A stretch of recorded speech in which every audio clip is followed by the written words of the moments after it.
Hi everyone और सभी को नमस्कार। मेरे चैनल लर्निंग विद ऋचा गिरी में आपका बहुत स्वागत है। तो आज हम क्या पढ़ने जा रहे हैं? बिल्कुल सही आपने गेस किया, लर्निंग कर्व। तो लर्निंग से रिलेटेड, अधिगम से रिलेटेड बहुत सारी चीज़ें हमने पढ़ रखी हैं और इस चैनल में बहुत सारी चीज़ें लर्निंग से रिलेटेड हैं जो कि काफ़ी कॉन्सेप्चुअल हैं। आपकी धारणा बनाने में हेल्प करेंगी या जो भी रिलेटेड क्वेश्चंस आएँगे या फिर कोई भी क्वेश्चन का आंसर आपको डिस्क्रिप्टिव वे में भी लिखना होगा या ऑब्जेक्टिव वे में लिखना होगा तो आप बहुत ही आसानी से लिख सकते हैं उन वीडियोस को देख के। तो यदि आपने उन वीडियोस को नहीं देखा है तो ज़रूर देखिए, आपके काम आएगा और कोई भी एग्ज़ाम क्रैक कराने में आपकी हेल्प करेगा। तो आज हम देखेंगे लर्निंग कर्व। तो सबसे पहले हम समझ लेते हैं कि लर्निंग कर्व होता क्या है। तो जैसे कि आप कुछ पढ़ रहे हैं या मैं कुछ पढ़ रही हूँ, तो हमारी पढ़ाई कैसे चल रही है, इसी पढ़ाई को एक ग्राफिकल फॉर्म में रिप्रेजेंट किया जाएगा, उसको ग्राफ में बताया जाएगा। तो ग्राफ में जैसे वाई एक्सिस होता है और एक्स एक्सिस होता है। तो एक्स एक्सिस है वो क्या बताएगा कि कैसा हमारा क्या टाइम है या कितने ट्रायल्स हैं या कितने प्रैक्टिस हम कर रहे हैं। और वाई एक्सिस बताएगा हमारी प्रोफिशिएंसी को या हमने कैसा परफॉर्मेंस दिया है या हम दे रहे हैं वो बताएगा।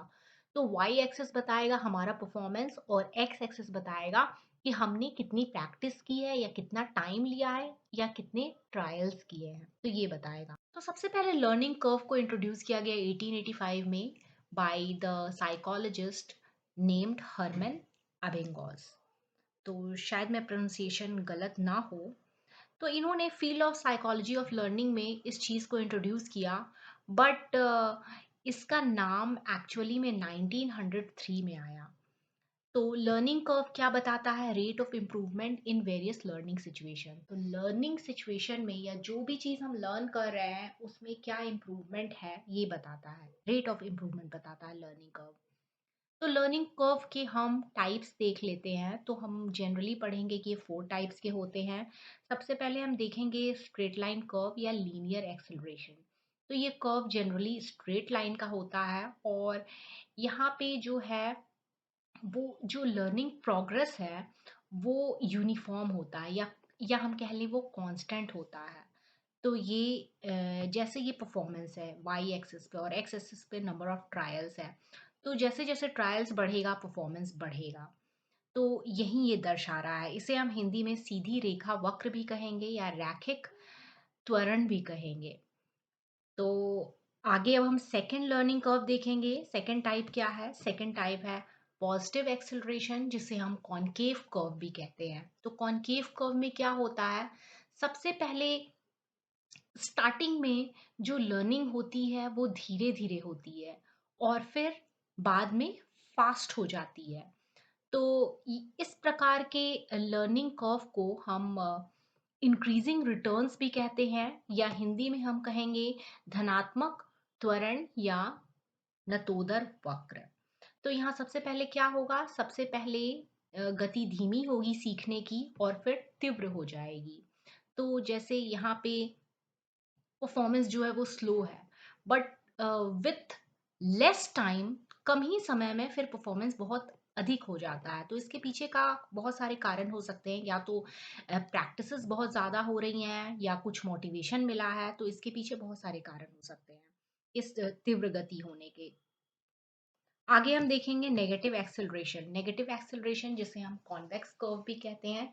तो यहाँ पे सबसे पहले हम देखेंगे जो लर्निंग है वो स्टार्टिंग में फास्टर होगी और फिर धीरे धीरे डिक्रीज कर जाएगी, डिक्रीज और थोड़ा एक कांस्टेंट टाइप की हो जाएगी। तो इसे हम हिंदी में ऋणात्मक त्वरण कहते हैं या फिर उनतोदर वक्र कहते हैं। तो जैसा कि मैंने बताया कि यहाँ शुरू में जो गति है सीखने की वो तेज रहती है और फिर धीरे धीरे मंद होती जाती है। इसे हम डिमिनिशिंग रिटर्न भी कहते हैं।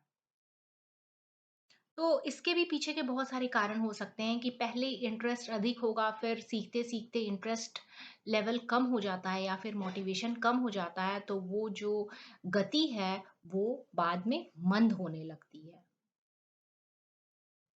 वैसे रीजंस बहुत सारे हो सकते हैं। अब हम देखते हैं फोर्थ वाला एस शेप कर्व जिसे हम कॉनकेव और कॉन्वेक्स कर्व भी कहते हैं। तो ये दोनों जो हमने पढ़ा कॉन्वेक्स और कॉनकेव कर्व, ये दोनों को मिला के होता है। तो यहाँ पे combination of concave and convex curve होता है। जो लर्निंग है वो स्लो इनिशियल सक्सेस होती है, फिर उसके बाद रिवर्स कंडीशन की लर्निंग होती है। तो सबसे पहले हम देख लेते हैं किस टाइप का होता है। ये एस शेप फॉर्म करता है, जिसे हम सिग्मॉइड कर्व भी कहते हैं। तो सबसे पहले हम देखेंगे थोड़ी सी गति लर्निंग की अधिगम का कम है, फिर धीरे धीरे अधिक हो जाता है, अचानक से अधिक होता है, और उसके बाद धीरे धीरे फिर मंद होने लगता है। और तो यहाँ एक टाइप का हॉरिजॉन्टल लाइन बनने लगता है इस टाइप से, जिसे हम आगे पढ़ेंगे क्या कहते हैं। तो आगे देखते हैं, ये जो सिग्मॉइड कर्व है, एस शेप्ड लर्निंग कर्व है, उसके कैरेक्टरिस्टिक्स को समझने की कोशिश करते हैं। तो सबसे पहले तो इनिशियल लैग आता है। इनिशियल लैग प्रारंभिक, तो शुरुआत में क्या होता है कि किसी भी टाइप का कोई लर्निंग नहीं हो रही है, कोई गेन नहीं होता है। और ये भी तो उसके पीछे का कारण हो सकता है, जो सीखने वाला है वो उस कार्य के लिए तैयार नहीं है, उसके अंदर मोटिवेशन नहीं है, इंटरेस्ट नहीं है। और फिर सेकंड में क्या होता है, इसलिए उसकी गति स्लो होती है। और सेकंड स्टेज क्या होता है इसका, इंक्रीजिंग गेन। तो यहाँ पे learning curve positive aspect show करता है, और जो गेन है वो धीरे धीरे इंक्रीज होने लगता है। तो इसके पीछे का कारण हो सकता है कि जो लर्न कर रहा है, जो लोग या जो बच्चा या जो भी बंदा बंदी, वो काफ़ी इंटरेस्टेड है या उसके अंदर मोटिवेशन आ गया है, तो वो प्रैक्टिस करता है और धीरे धीरे लर्निंग उसकी गेन होने लगती है। थर्ड स्टेज क्या है, थर्ड स्टेज डिक्रीजिंग गेन होता है। तो डिक्रीजिंग यहाँ पे negative aspect of learning curve होता है। तो मे बी उसका इंटरेस्ट या मोटिवेशन लेवल कम होने लगता है, जिसके कारण या फिर वो जो उसे सीखना था वो सीख चुका होता है, और मोनोटोनस स्टेज आ जाता है, मतलब एक ही चीज़ करना होता है, तो उसकी इंटरेस्ट थोड़ी कम हो जाती है। तो इसलिए यहाँ पे इसे हम डिक्रीजिंग गेन कहेंगे, घटता हुआ लाभ। तो यह जो अधिगम वक्र है वो नकारात्मक पहलू है। यहाँ पे लाभ धीरे धीरे कम होने लगता है। तो ये जैसे शायद कार्य कठिन हो जाता है और सीखने वाला कुछ प्रेरणा खो देता है। तो ये भी हो सकता है कि उसने वो चीज़ सीख लिया है और फिर उसका मोटिवेशन लो हो गया है, या फिर उसका इंटरेस्ट नहीं है, या ये भी हो सकता है कार्य काफ़ी कठिन है तो उसका इंटरेस्ट खत्म हो गया है। तो ये स्टेज को हम डिक्रीजिंग गेन कहेंगे, या हिंदी में हम कहेंगे घटता हुआ लाभ। फिर उसके बाद जो हॉरिजॉन्टल स्ट्रेट लाइन आता है, ऐसे जैसे हमने पहले देखा था पहले वाले स्लाइड में।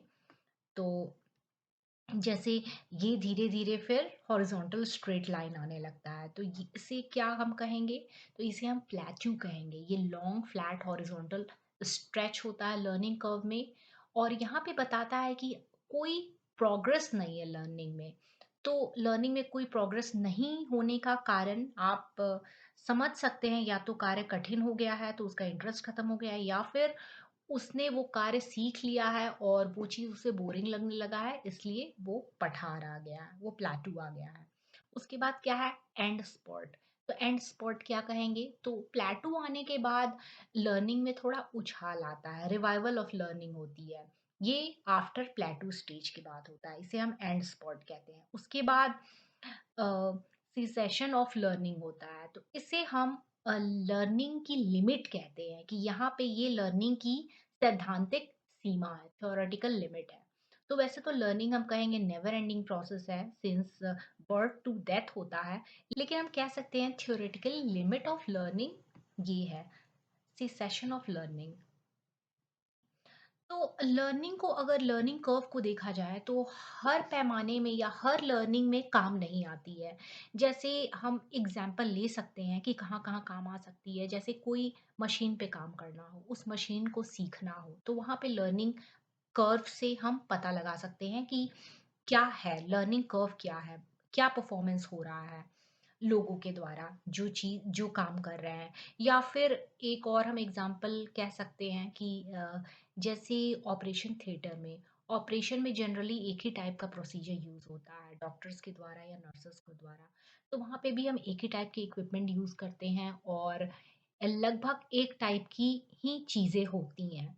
तो वहाँ पे भी लर्निंग कर्व काम आएगा। तो लर्निंग कर्व काम आएगा किसी पर्टिकुलर इंस्ट्रूमेंट को चलाने के लिए या किसी पर्टिकुलर मशीनरी को चलाने के लिए या फिर किसी ऑपरेशन को चलाने के लिए जहाँ पे एक ही टाइप का काम होता है, तो वहाँ पे हम लर्निंग कर्व द्वारा पता लगा सकते हैं कि परफॉर्मेंस कैसा है। बट हर जगह ये लर्निंग कर्व काम नहीं आता है। जैसे कि अगर हमें रीडिंग की लर्निंग करनी हो, लर्निंग ऑफ रीड करना हो, तो रीड में बहुत सारे पहलू होते हैं।